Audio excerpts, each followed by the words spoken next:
Hi friends, நம்ம இப்போ என்ன பார்க்க போகிறோம்னா எள்ளு இட்லி பொடி எப்படி பண்ணுறதுன்னு பார்க்கலாம். அதுக்கு தேவையான பொருள் என்னென்னு பார்த்துக்கலாம். இந்த டம்ளரில் ஒரு டம்ளர் எள்ளு எடுத்திருக்கேன். அதே டம்ளரில் அரை டம்ளர் கருப்பு உளுந்து எடுத்திருக்கேன். அதுக்கப்புறம் ஒரு 2 கட்டி பூண்டு உரிச்சு வச்சுருக்கேன். 20 வத்தல் எடுத்திருக்கேன். அப்புறம் கருவேப்பிலை ஒரு பஞ்சு ஃபுல்லாக கருவேப்பிலை எடுத்திருக்கேன். இப்போ எப்படி பண்ணுறதுன்னு நம்ம பார்க்கலாம். ஃபஸ்ட்டு வெறும் வானலியை வச்சுக்கணும். இப்போ வானலி நல்லா காஞ்சிச்சு. இந்த ஸ்டேஜில் நம்ம எடுத்து வச்சுருக்க 1 டம்ளர் எள்ளு போட்டுட்டு சிம்மில் போட்டு வறுக்கணும்.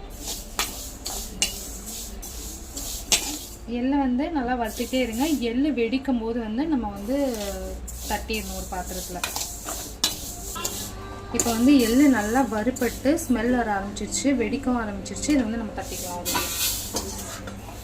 தட்டிட்டு அதே கடாயில் நம்ம எடுத்து வச்சுருக்கிற கருப்பு உளுந்து அரை டம்ளர், அது 1 டம்ளர் இல்லைன்னா இது அரை டம்ளர் கருப்பு உளுந்து எடுத்திருக்கேன். அதையும் இதை தட்டிட்டு லோ ஃப்ளேம்லேயே நல்லா வறுத்துக்கலாம். ஸ்மெல் வர்ற வரைக்கும் வறுத்துக்கலாம்.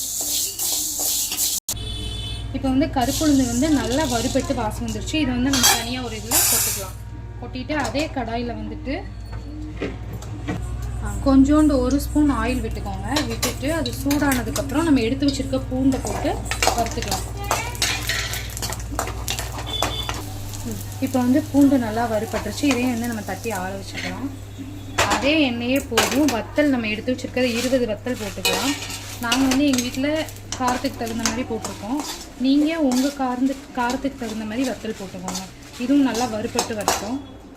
சிம்லே போட்டு வறுத்துக்கோங்க. இப்போ வத்தல் நல்லா வறுபட்டுருச்சு. இதையும் நம்ம தட்டி ஆற வச்சுக்கலாம். அதே வானலியில் நம்ம எடுத்து வச்சுருக்க கருவேப்பிலை கொஞ்சம் நிறையாவே போட்டுக்கோங்க.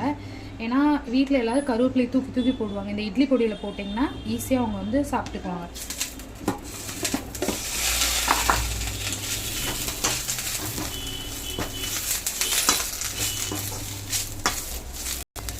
இது நல்லா வறுபட்டு பொறுன்னு வரட்டும். அதுக்கப்புறம் பார்க்கலாம். இப்போ கருவேப்பிலை நல்லா வறுபட்டுருச்சு. இதை நம்ம ஒரு தட்டில் தட்டி ஆற வச்சுக்கலாம்.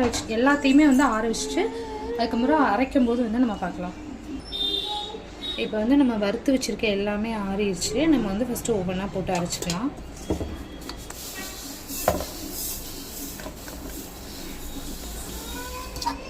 எள்ளை ஒரு சுற்றிட்டு வந்துடலாம். இப்போ எள்ளை நான் ஒரு சுற்றி வச்சுட்டேன். இப்போ நம்ம வறுத்து வச்சுருக்க கருப்பு உளுந்து அதோட கருவேப்பிலை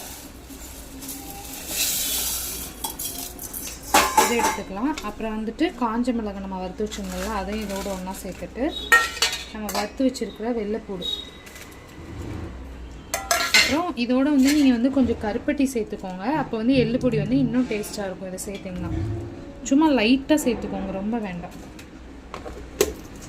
சேர்த்துட்டு இதோட கொஞ்சம் தேவையான அளவு உப்பு நான் இவ்வளோ போடுறேன். அதுக்கப்புறம் நம்ம அரைச்சி டேஸ்ட் பண்ணி பார்த்துட்டு போட்டுக்கலாம். இப்போ நான் அந்த அரைச்ச இதையும் இதில் போட்டுக்கிறேன். கொஞ்சம் கட்டி முட்டி இருக்கும். நீங்கள் கைட்டு இப்படி எடுத்து விட்டீங்க அப்படின்னா நல்லாயிருக்கும். நீங்கள் எள்ளு பொடி செஞ்சு வச்சு தினம் இட்லிக்கு சேர்த்து சாப்பிட்டுக்கிட்டீங்க அப்படின்னா வெயிட் லாஸ் ஆகும். அதே இது இந்த எள்ளை லட்டு மாதிரி பண்ணி வச்சுக்கிட்டீங்க அப்படின்னா அவங்களுக்கு வெயிட் கெயின் ஆகிறவங்களுக்கு, இந்த எள்ளு பொடி சாப்பிட்றவங்களுக்கு பிளட் சுகர் லெவலும் நார்மலாக எப்போதும் மெயின்டைன் ஆகும். இந்த ரெசிபியை நீங்களும் செஞ்சு பார்த்து டேஸ்ட் எப்படி இருக்குன்னு கமெண்ட் பண்ணுங்கள், லைக் பண்ணுங்கள், ஷேர் பண்ணுங்கள், சப்ஸ்கிரைப் பண்ணுங்கள். தேங்க்யூ.